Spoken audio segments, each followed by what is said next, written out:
कुछ टर्मिनोलॉजीज है, वो टर्मिनोलॉजीज हम एग्जाम्पल के साथ ही समझेंगे। अभी टर्मिनोलॉजीज क्या होती है? टर्मिनोलॉजीज मतलब कुछ टर्म्स, टर्म्स का बिगर वर्जन है या फुल फॉर्म है टर्मिनोलॉजीज। तो कुछ टर्म्स है जो हमें आज सुनेंगे लाइफ टाइम याद रखेंगे। आसान है, कुछ ज्यादा डिफिकल्ट नहीं है, फाइन। तो अब समझ लो, यहाँ देखते रहना, याद रहेगा। तो मैं एक बिजनेस चालू करता हूँ, समझ लो एक बेकरी है। बेकरी में सब कुछ मतलब टोस्ट मिलता है, केक्स मिलते हैं, जो भी बेकरी में मिलता है वो सब मुझे बनाना है, फाइन। अब बेकरी के लिए चाहिए क्या क्या चाहिए होता है? एक तो एक बड़ा सा किचन चाहिए जहाँ पे मैं मेरी चीजें बना सकूं, केक बना सकूं, खारी बना सकूं, टोस्ट बना सकूं, बिस्किट्स बना सकूं, राइट। इस एक किचन चाहिए, मतलब एक गोडाउन चाहिए, एक फ्रंट गेट चाहिए, थोड़ा सा फर्नीचर चाहिए। फर्नीचर के बाद वहाँ पे दो दो तीन फ्रीजर्स चाहिए जहाँ पे मैं केक रख सकूं। किचन में इक्विपमेंट्स चाहिए। बनने के लिए तीन चार लोग चाहिए, कुछ लाइसेंसेस चाहिए। ये सब होने के बाद कस्टमर्स चाहिए। कस्टमर्स आने से पहले, ये सब बनने के बाद मुझे वो बनाने के लिए रॉ मटेरियल चाहिए। रॉ मटेरियल के साथ कुछ शायद कुछ केमिकल्स लगेंगे वगैरह वगैरह, मुझे पता नहीं है, मैं बेकरी में कभी काम नहीं किया, फाइन। तो हम पकड़ लेते हैं। तो अब मेरा मन बना कि बेकरी चालू करनी है मुझे। मेरा एक पुराना सा गोडाउन था, 1000 स्क्वायर फुट का। तो वहां पे मैंने सोचा कि यहाँ पे ये अच्छी लोकेशन पे है, ये यहाँ पे बेकरी चालू कर सकते हैं। चल, तो गोडाउन तो बन गया। अब मुझे सब इक्विपमेंट्स खरीदने के लिए पैसे चाहिए। तो पैसे मेरे पास, मेरी जॉब चली गई तो मेरे पास जॉब तो थी, तो कुछ सेविंग्स थे मेरे 1-1.5 लाख रुपए। मुझे चाहिए थे 10 लाख रुपए। तो मैंने 1-1.5 लाख रुपए मेरे खुद के लगाए, कुछ घर वालों से मांगे, कुछ दोस्तों से मांगे, और मेरे 10 लाख रुपए बन गए। अब ये मेरे खुद के, समझ लेते हैं। तो जो दुकान है या जो गोडाउन है और जो मेरे ये 10 लाख रुपए है, वो जब मैं इन्वेस्ट करता हूं मेरे बिजनेस में, उसे कहते हैं capital. Capital can be in the monetary terms और इन द असेट टर्म्स। मतलब मेरी दुकान भी मेरी कैपिटल है, और मेरे जो मैंने 10 लाख रुपए इन्वेस्ट किए हैं वो भी कैपिटल है। दुकान की कीमत लेकिन पता होनी चाहिए, it should be money's worth, as I said. तो समझ लो मेरी दुकान की कीमत थी एक 50 लाख रुपए। 1000 स्क्वायर फुट है, 5000 के हिसाब, ठीक है, 50 लाख रुपए कीमत थी। तो वो 50 लाख रुपए और ये 10 लाख रुपए, मैंने टोटल 60 लैक्स का इन्वेस्टमेंट किया मेरे बिजनेस में। तो फर्नीचर वर्नीचर बना लिया सब कुछ। जैसे वो फ्रीजर लाए, फर्नीचर बनाया, फिर अपना 2-3 लोग काम पे रख लिए, मेरा अच्छी तरह से नाम डिसाइड कर लिया, भरारी बेकरी, भरारी फूड बेकरी वगैरह, फाइन। एग्जाम्पल है, समझ लो। तो बेकरी तो तैयार हो गई। अब उसमें बनाने के लिए लाना था रॉ मटेरियल। अब ये रॉ मटेरियल कहाँ से आएगा? मैं मार्केट में जाऊंगा। अब 10 लाख जो रुपए थे मेरे, उसमें से 9 लाख तो फर्नीचर वगैरह में इन्वेस्ट हो गए। ये कंप्यूटर लिया, सॉफ्टवेयर लिया अकाउंटिंग करने के लिए। डिजिटाइज डिजिटाइज होना है आज के जमाने में, जो डिजिटाइज नहीं हुआ वो रह गया, समझ लो, ठीक है। तो कंप्यूटर लिया, मतलब ओवरऑल समझ लो मेरे 9 लाख रुपए इन्वेस्ट हो गए। अब 10 लाख रुपए मेरे पास थे, 9 लाख इन्वेस्ट हो गए, 1 लाख बचे। रॉ मटेरियल समझो मेरा 1.5 लाख का हो गया।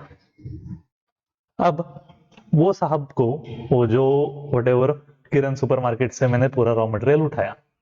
अब ये किरण सुपरमार्केट के जो भाई साहब थे, चंगू, उन चंगू साहब को मैंने कहा, भैया जी मेरे पास अभी तो उतने पैसे है नहीं, मैं एक काम कर दो, मेरे पास 1 लाख रुपए है, मैं आपको दे देता हूँ। अब 1 लाख रुपए तो दे दिए, अभी 50,000 बाकी है। तो 50,000 मुझे उनको आज नहीं तो कल देने हैं। क्यों?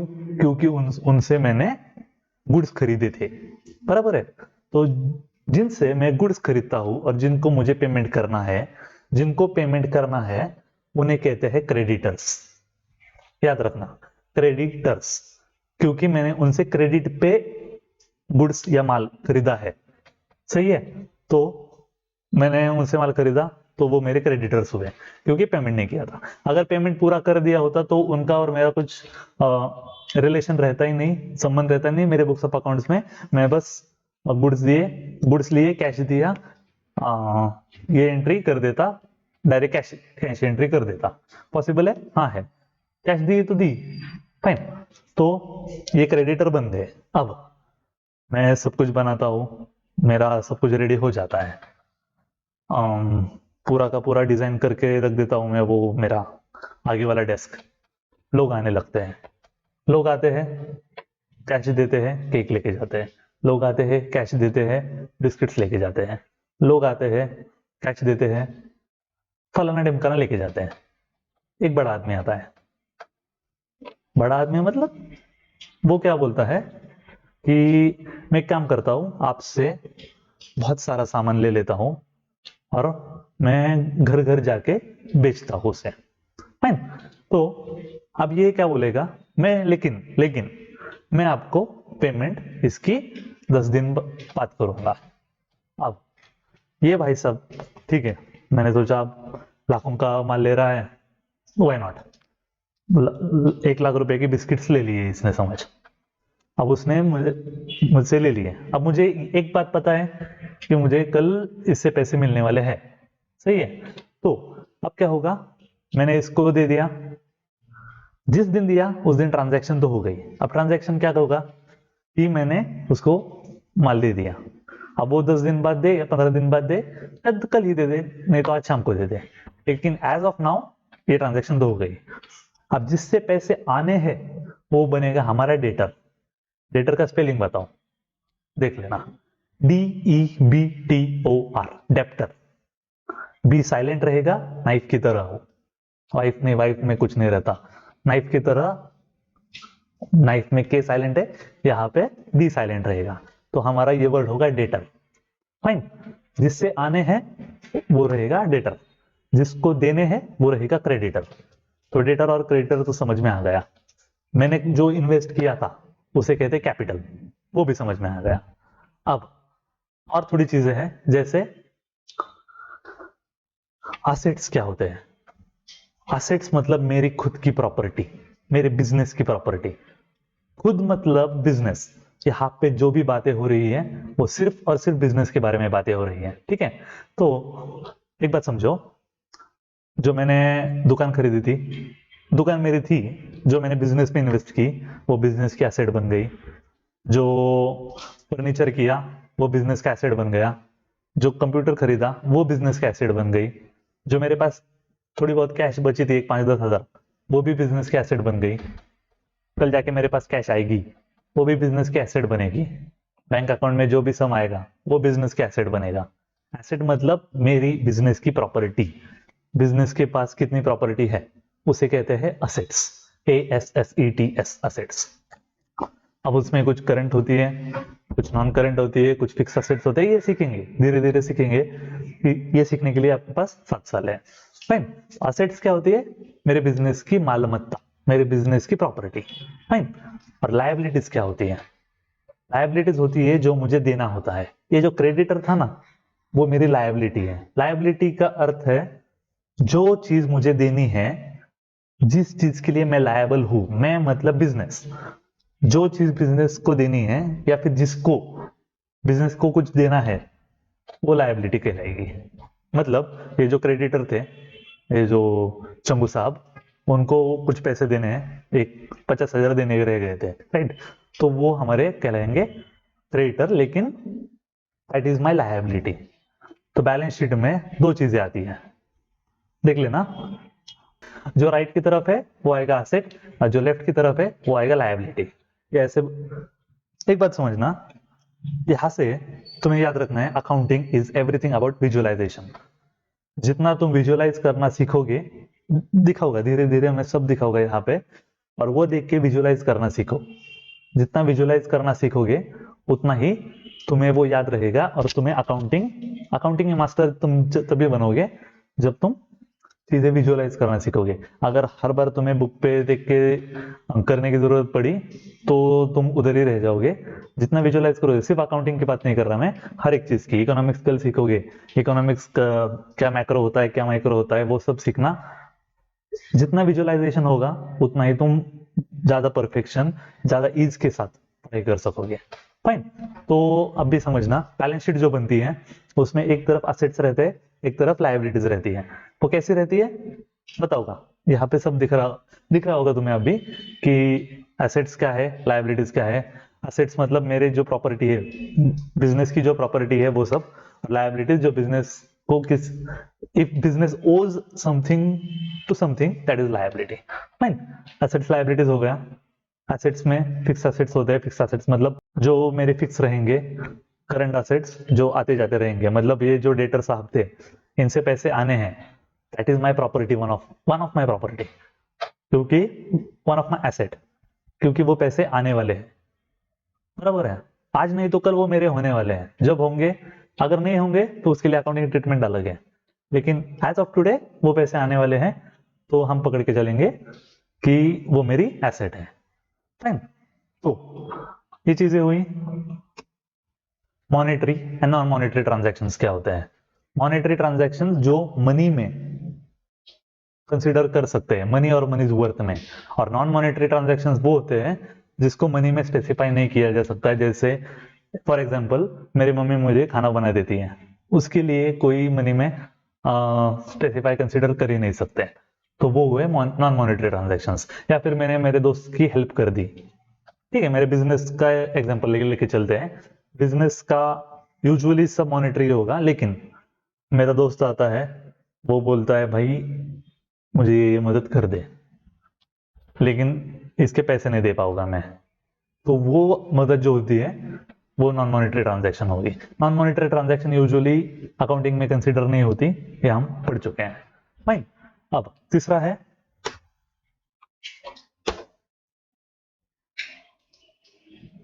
कैश ट्रांजैक्शंस, क्रेडिट ट्रांजैक्शंस हमने समझ लिया। कैश ट्रांजैक्शंस क्या होती है? जो मैंने ट्रांजैक्शन किया, कैश मिल गई, मैंने कुछ बेचा, कैश मिल गई, मैंने कुछ खरीदा, कैश दे दिया, that is the cash transaction. और क्रेडिट ट्रांजैक्शन क्या होता है? भाई साहब से मैंने, मतलब चंगू भाई साहब से मैंने माल तो खरीद लिया, लेकिन उनको कुछ दिनों बाद मैं पेमेंट करूंगा, तो ये मैंने उनको क्रेडिट पे रखा है, that is my, he is my creditor now. तो ये क्रेडिट ट्रांजैक्शन हुआ। जो पेमेंट सडन नहीं होता, जो पेमेंट इमीडिएट नहीं होता, उसे हम कहते हैं क्रेडिट ट्रांजैक्शन। फाइन। तो cash transaction immediate cash effect, credit transaction cash effect after some times. Fine.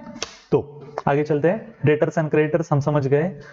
Debtor जिनसे पैसे मुझे आने हैं, क्रेडिटर जिनको मुझे पैसे देने हैं। डिस्काउंट, डिस्काउंट क्या है अब समझ लो। यहां पे देखना, अब समझ लो, मैंने वो 1 लाख के बिस्किट्स थे, तो आप बोले मैं 1 लाख का उठा रहा हूं माल, मुझे कुछ तो डिस्काउंट दे भाई। मैंने बोला ठीक है 5% डिस्काउंट ले लो, क्योंकि एक साथ 1 लाख रुपए का माल उठा रहे थे वो, तो मैंने बोला ठीक है 5% डिस्काउंट दे दिया। अब ये डिस्काउंट कहलाता है ट्रेड डिस्काउंट। ये ट्रेड डिस्काउंट जो होता है, मतलब मैंने जो 5% डिस्काउंट दिया, वो मैंने ये समझ के दिया कि मैंने वो 95,000 को ही माल बेचा है। यहाँ पे देखना, मैंने वो माल, वो गुड्स 95,000 को ही बेचे हैं, ये समझ के मैंने उसको वो डिस्काउंट दिया, तो ये ट्रेड डिस्काउंट हुआ। और ट्रेड डिस्काउंट कभी मैं अकाउंट नहीं करता, कभी रिकॉर्ड नहीं होगा। अब मेरा रिकॉर्ड क्या होगा? मैंने सेल्स किया 95,000 का। फाइन, समझ में आया? अब वो साहब क्या बोलते हैं, ठीक है 95,000 तो दे दिए, मैं तुम्हें अभी कैश पेमेंट करने को तैयार हूं, मुझे और थोड़ा डिस्काउंट दे दो। मजा है। अरे बहुत लोग होते हैं, लोग ऐसे तेल निकाल लेते हैं बिजनेस में से। तो एक बात समझना, 1 लाख रुपए का माल बेचना था, उसने बोला 5% डिस्काउंट दे दो, मैं इतना बड़ा माल उठा रहा हूं, तो मैंने उसको ट्रेड डिस्काउंट दे दिया। मतलब अब मेरे हिसाब से आई एम सेलिंग फॉर 95,000।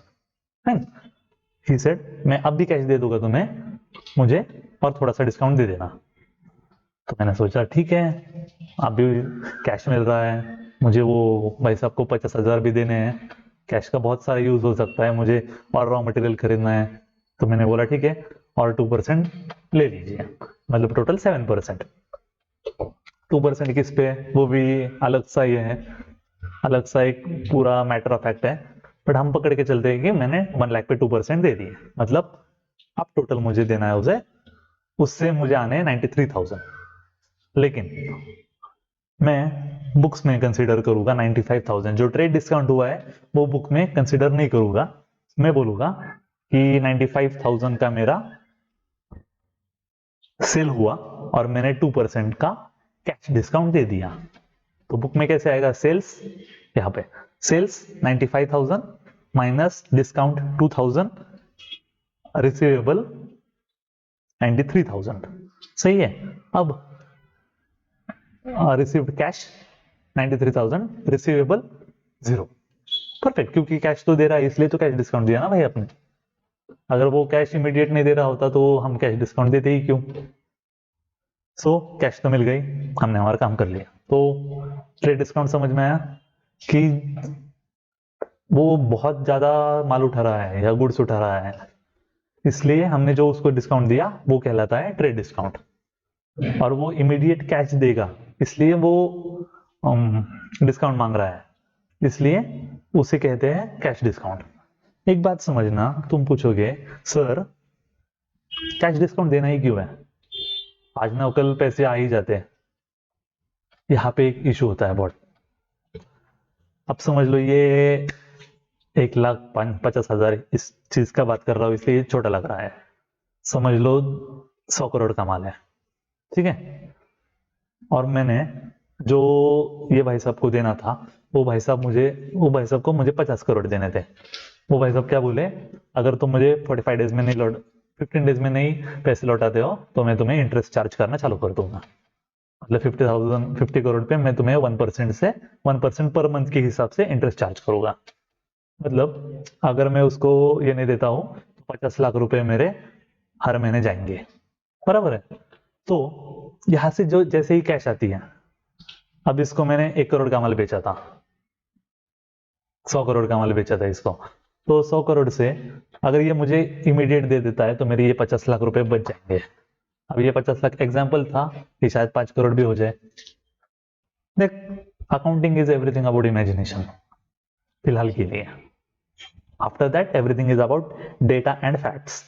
फिलहाल इमेजिन करना सीखो कि अगर मैं इसको डिस्काउंट देके कैश लेता हूं तो वो कैश में कहीं और यूटिलाइज करके उससे ज्यादा प्रॉफिट कमा सकता हूं। पॉसिबल है कि मैं कैश लेके स्टॉक मार्केट में इन्वेस्ट कर दूं और ज्यादा कमा लूं, पॉसिबल है। तो इन शॉर्ट कैश डिस्काउंट क्यों देना चाहिए और लोग क्यों देते हैं, इसके वेरियस रीजंस है। ये वन ऑफ दैट है, किसी को कैश की बहुत जरूरत होती है, समझ लो मेरी कोई घर वाला सदस्य एडमिट है हॉस्पिटल में, कैश की इमीडिएट जरूरत है, ऐसे ही टाइम पे लोग डिस्काउंट्स मांगते हैं, तो मैंने दे दिया। पॉसिबल है। Fine. तो कैश डिस्काउंट रेट डिस्काउंट समझ में आ गया, आगे बढ़ते हैं। कैपिटल मैंने बताया था, ओनर जो भी इन्वेस्ट करेगा, what ever investment made will be made by the owner, whether that be in the shop terms, whether that be in the cash terms, whether that be any kind of investment, that will be called as capital, but it should be in money or money's worth, पैसे में गिनने आना चाहिए उसे। Fine. ये solvent insolvent क्या होता है ये हम बाद में पढ़ेंगे, ठीक है। Assets, fixed assets, current assets, fictitious assets क्या होते हैं वो बाद में पढ़ाऊंगा मैं तुम्हें। Expenditure, fine. ये प्रॉफिट एंड लॉस वो तो पता चल गया होगा। प्रॉफिट एंड लॉस क्या होता है, पहले एक्सपेंस समझते हैं। एक्सपेंस क्या होता है, मैंने जो भी खर्चा किया उसे कहते हैं एक्सपेंस। डे टू डे जो मेरा कैश मेरे इससे जाएगी, मेरे जो डे टू डे ऑपरेशंस के लिए जो पैसे इनकर होंगे उसे कहते हैं एक्सपेंसेस, और जो वन टाइम खरीदेंगे उसे कहते हैं फिक्स्ड एसेट्स। वो इन्वेस्टमेंट रहेगी, ये एक्सपेंस रहेगा। मतलब मैंने ये शॉप का फर्नीचर कर लिया था, शॉप का फर्नीचर कहाँ जाएगा? तो वो जाएगा इन्वेस्टमेंट में, फिक्स्ड असेट्स में, जो हमने पढ़ा था फिक्स्ड असेट में जाएगा वो। लेकिन मैंने रॉ मटेरियल खरीदा, मैंने सैलरीज दे दी, ये डे टू डे या मंथ टू मंथ एक्सपेंसेस है। या फिर कुछ प्रिंटिंग, मैंने मेरी प्रिंटिंग स्टेशनरी कराई, मतलब कुछ स्टेशनरी लानी थी वो ले आया। नहीं तो मुझे ट्रांसपोर्टेशन के एक्सपेंसेस जो हुए, मतलब रॉ मटेरियल लाने, या फिर किसी को बेचा था उसके घर पे डिलीवर करना था, ये जो ट्रांसपोर्टेशन एक्सपेंसेस हुए, ये सब मिलके जो एक्सपेंसेस होते हैं उसे हम कहते हैं रेवेन्यू एक्सपेंसेस। ठीक है। और जो वन टाइम एक्सपेंस होते हैं, मतलब जो मेरा फिक्स्ड असेट्स बने थे, मेरा फर्नीचर बना था, मेरा जो 2 फ्रीजर्स बने थे, ये सब चीजें उसे कहते हैं हम कैपिटल एक्सपेंडिचर। एक्सपेंसेस तो समझ में आ गए। अब कैपिटल एक्सपेंडिचर जाएगा, ठीक है, वो छोड़ दो, वो तुम्हें अभी नहीं समझेगा, वो धीरे धीरे समझेंगे। नॉट नेसेसरी कि ये सब याद रखना है, गुडविल वगैरह ये सब तुम्हें बाद में समझाऊंगा।